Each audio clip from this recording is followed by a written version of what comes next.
All right, welcome back to One-and-Done-athon, everybody. We've got Deschain here, going to be speedrunning Prison Run and Gun for us. Deschain, take it away. Hi, everyone. I'm deschain33, and I'm very excited here to showcase Prison Run and Gun, especially since, for those who do know me, I'm a predominantly Resident Evil speedrunner, specifically Resident Evil 2 Remake and Resident Evil 7. And so this is kind of weird to submit to a marathon that you can only run one thing in. And the main reason to submit this is that I'm interested in seeing what can be done with the game if we have more than one runner. Well, more than two runners in this case. This game was introduced to me by I'm a Noob SG, who is my commentator for today. And with just the addition of an additional runner, we brought the time down from 1930 to 1630, saving 3 minutes with some skips and additional routing. So I'm very excited to showcase this and then see where the game can go.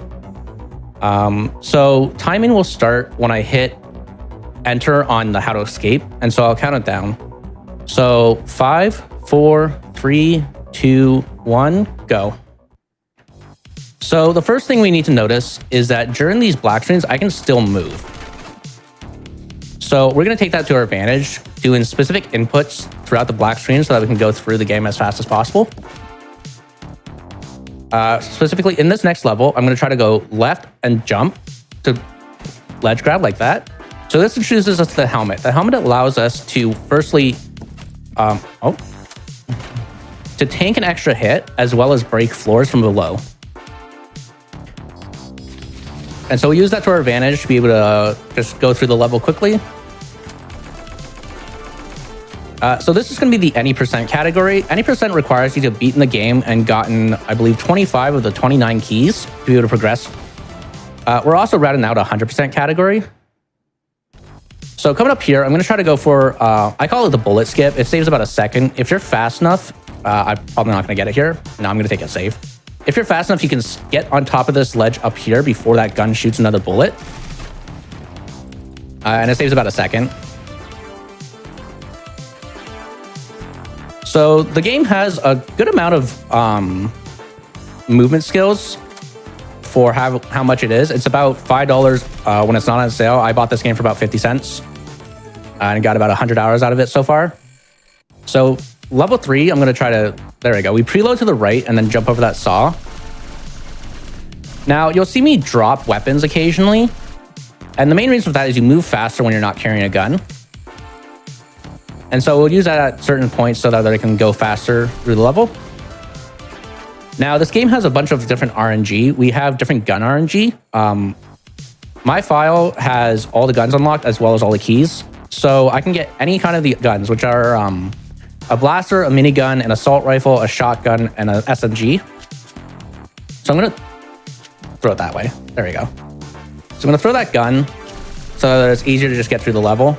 And where that gun drops is random. So coming up here is level 5. I could have gone for a slightly, like, it's a weirder strat to go for if you get the blaster. Unfortunately, like, it only saves time if you execute it perfectly. So there's really no point going for it in a full game run. And those boxes on the left side there are RNG. I'm going to just take the safer route, which is to drop down here. If it had broken, you can actually launch yourself off that side-to-side platform and go faster. So here we're going to get an introduction to these guys who are carrying mines. If they hit you when you don't have a helmet, they just kill you. Every damage you take is a one-hit kill.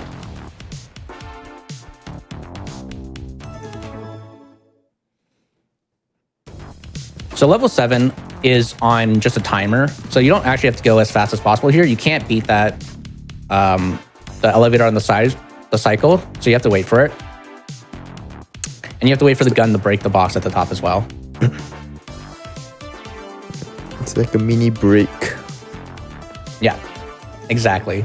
So I'm going to load to the right here during this black screen, and that'll allow me to skip waiting for that saw. There's a strat that you can do. It's a bit, it's highly risky, but you can kind of stay like 1 pixel in front of the saw so its hitbox doesn't hit you when you're on the way back. And you can just get through. It saves maybe 1 or 2 seconds. And we're not at that level optimization just yet. That barrel that rolls down there is also RNG. Sometimes it won't destroy all those barrels and that generator. So here's going to be another movement tech I'm going to go for. It's called, I call it the ledge grab. So if you can jump off the last pixel of a platform and throw your gun, oh, unfortunate. You can get the gun over. All right, come on. There we go. You can get the gun over while making it to the other side as well. We'll use that strat later on as well in the I'm a noob skip on level 23. Coming up is level 10. We're going to try to one cycle this. This was recently, I don't know, sure. When did you discover this new? I would say it's within the 1 month period when we found many of the skips. So this one cycle can save up to about 8 to 9 seconds. Sorry, but like maybe 5 at most. Yeah. I think it saved 9 seconds off my gold originally. Yeah. So it definitely saves a ton of time. So originally we were waiting for that guy to hit the box and go back. But you can actually, if you're fast enough, just shoot him while he's going towards the right and make him drop his bomb. So now we're going to get introduced to an item called the jumpsuit. And the jumpsuit gives you 5 charges and you can break ground with it. So we're going to use that to get through this level.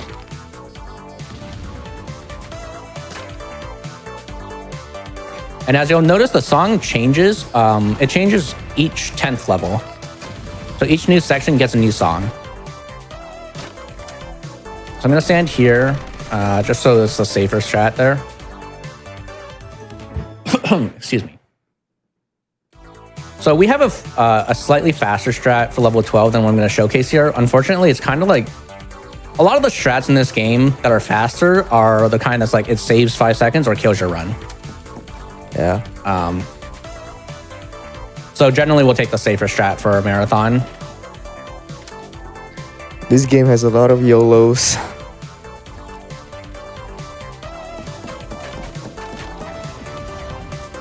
So I wait for this gun to turn red, so I know it's not going to shoot another bullet. All right, so this is something I found. We used to have to wait for this elevator on the side, but if I jump at a specific spot, I can jump over this fire.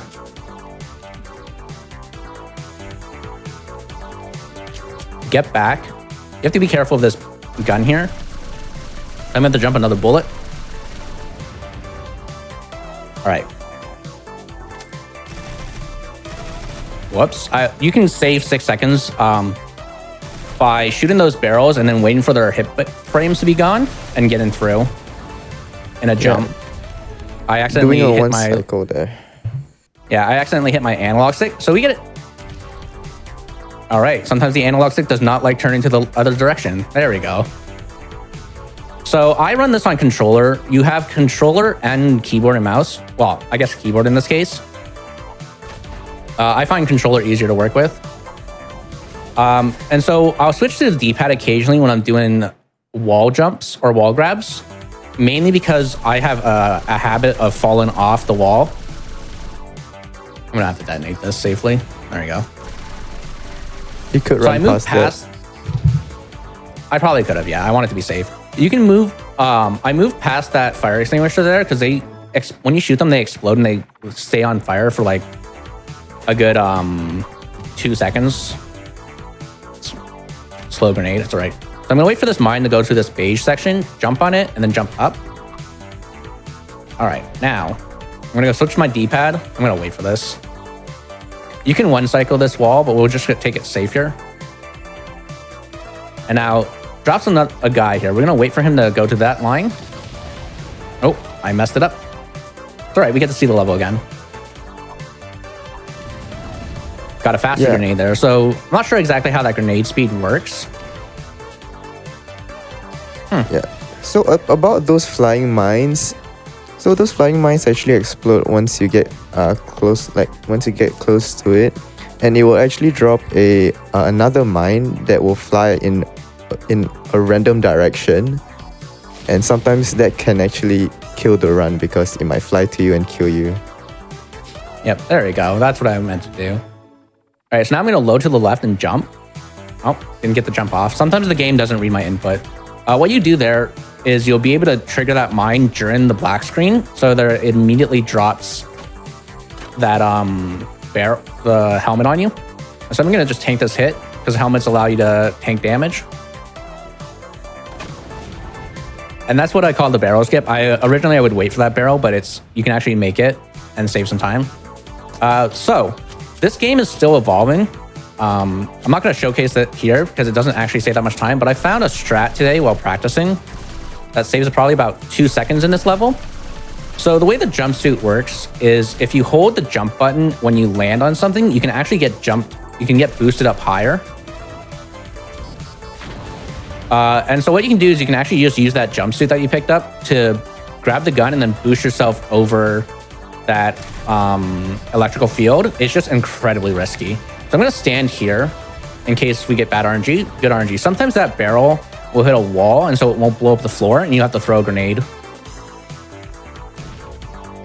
Yeah, it just shows how much more optimized the game can be. There's still more things we could find out. All right, I'm still going to go for this. You can take this safer by picking up all the... all right, I'm going to take it safe now. You can zigzag your way through those saws or go the safe route.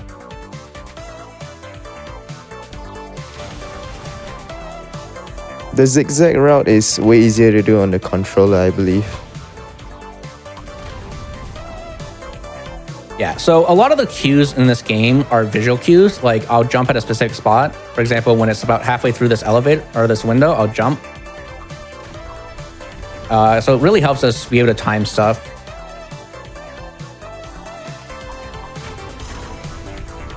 So we're coming up on the first major skip of the game that was discovered probably about 3 weeks ago or so.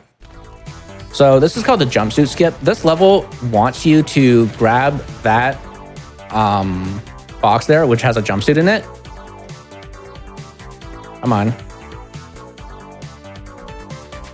All right, it's all right. We're gonna get this. There we go. But if you actually go in a specific spot, you can jump when one of those guys are coming along and they'll hit you, blow up the box, and then take away your helmet, which again allows you to just block 1 damage. Otherwise, you would have to get the jumpsuit and jump on top of them, which stuns them so that they die and they'll blow up. Yeah. I think about the helmet is that you can be invulnerable after you lose it for about a second or 2. So it's pretty cool. Yeah, so we'll use that later on, hopefully, in a level. So now we're in the last 10 levels of the game. So this game is incredibly quick, which is one of the main reasons I like learning it. Because my RE games are either about like an hour, or in the case of like RE7 is about like an hour 30 or so. So a nice like 20-minute run is nice to just relax with. A relaxing game indeed. And some of the levels are incredibly fast as well. Sort of a blink and you'll miss it type level. All right, so here's another skip. I'm gonna go for my version of the skip first. If I fail it, we'll go for the safer version. Noob, do you want to talk about this skip? Yeah, this is one of the more recent skips that has been found that actually saves up to about like 13 seconds. It's called like a ledge grab. I found a more safer strat, and Deschain, he refined it, and yeah, it's pretty good. Yeah, so the way that I get that is I jump off the last pixel that allows you to jump on. So you have to be very like precise, and it allows you to throw your gun over and grab the ledge without falling into the cliff. It's super dangerous because if you fail it, you just die. Whereas the safe version, you've already destroyed that generator. And so if you fail it, you can fall back down onto a safe platform under there. All right, so this level, we do it slightly slower than a version that Noob has found before, which relied upon the RNG of this jetpack. Jetpacks, we didn't really talk about the jetpacks, but they can actually destroy the ground. So one of the strats used to be to use up your last jetpack here to destroy the ground. It saves probably about 10 seconds, I would say. But it's very RNG because you don't know where the jetpack can end up. Please don't touch me. Thank you. I'm going to take this safe. All right. That flying mine is incredibly scary. So I usually stand up here to avoid those fireworks boxes. They flash and then they just kill you. So now we're on level 26. So level 26, I'm going to try to one cycle this. We'll see how well this goes. if you don't do it right, your character gets stuck in his landing animation, which is his legs open. And those doesn't allow you to jump again, and you'll usually end up getting stuck there and then blown up. Yeah, you gotta make sure that your character actually stands still before you can actually jump again. There you go. That was actually incredibly good. Oh, nice. All right, here comes. All right, now this is the most stressful part of the run, so I'm gonna be quiet. All right, so for level 27, it's very, very RNG intensive, so that's why deschain is gonna focus up. That's because in the later part of this map, we will have to deal with a bunch of flying mines, and like I mentioned earlier, the flying mines will drop mines that will fly out in random directions upon exploding.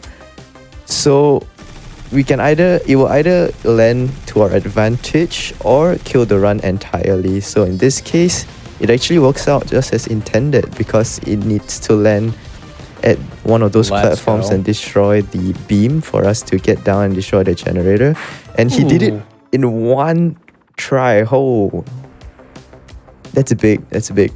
All right. Yeah, that's one of the biggest run killers of the run. So this level used to also be a really huge run killer until I found out a consistent setup. So I wait for that red bar on the side there to line up with a specific black bar, and allows us to do a long jump and then move to the right to land on top of that crate without the gun killing us. Otherwise, we were having an issue with that crate getting completely destroyed. So I'm going to try to go for a strat that I've recently worked out. We're going to go a bit slower just for safety. And we're going to use the helmet to damage boost. I've been trying to find a way. I wanted to find a way to do this without having to pick up these grenades over here. Unfortunately, it doesn't seem like it's possible because there's that crate up the top there. If these crates weren't there, I could do this without grabbing the grenade, but I can just damage boost through this without having to send up 2 grenades and then just boost over. Yep. I'm not entirely sure how much that will save. I'm not entirely sure how much time that saves. So we're on the second last level. This level is on just a cycle, so I can take my time a little bit. By that, I'm going to move this over to the right. So again, we walk slower when we're carrying a gun. So I need that gun later. So I'm just going to walk to the right so I can actually run faster towards it. Now, when this guy's at a specific spot, I'm going to hit that switch. Grab this gun, and he's been used up. Now, I've lost a record run to missing an input and blowing myself up with that barrel. So I'm taking that. I took that a lot safer than I normally will, just to ensure that I got onto the barrel. And now you have to watch your trigger, because I'm going to drop down here. You would think you'd have to go to the right. You end up just dropping down. And those big gas spots right here explode. So you just have to watch your trigger a little bit. There we go. All right, so we're coming up. Time will be on the game clear screen. Excuse me. Boss fight.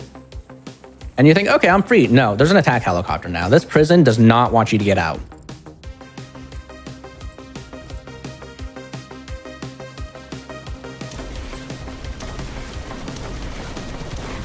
I'm going to go to the back here so I don't get blown up. Okay.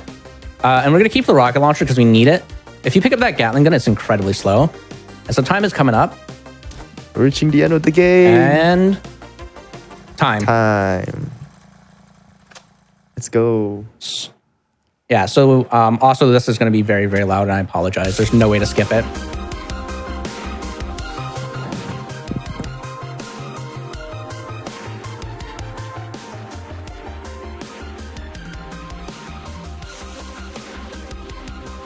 Wow, that is way louder. I want to give a shout out and thanks to I'm a Noob for introducing me to this game. It was very fun to route out. I have, like I said, about 100 hours in it. Playing it casually with about 9 hours, which is really good for a game that costs 50 cents. So there's a lot of like fun that you can get with this.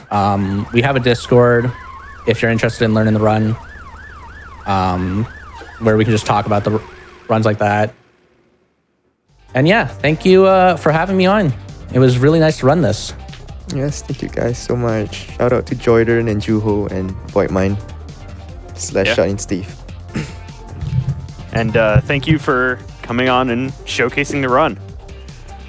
But, you know, as we say at the end of every One-and-Done-athon run, thank you and goodbye forever, deschain. People are memeing on me for not having a dry eraser, but you know what? This job is harder than it seems. Sometimes you have to use 2 markers. I promise. Life out here is difficult. Anyway, we're going to go to a quick break, and we'll be right back with Tapioca running Yakuza. So stay tuned for that, and we'll be right back.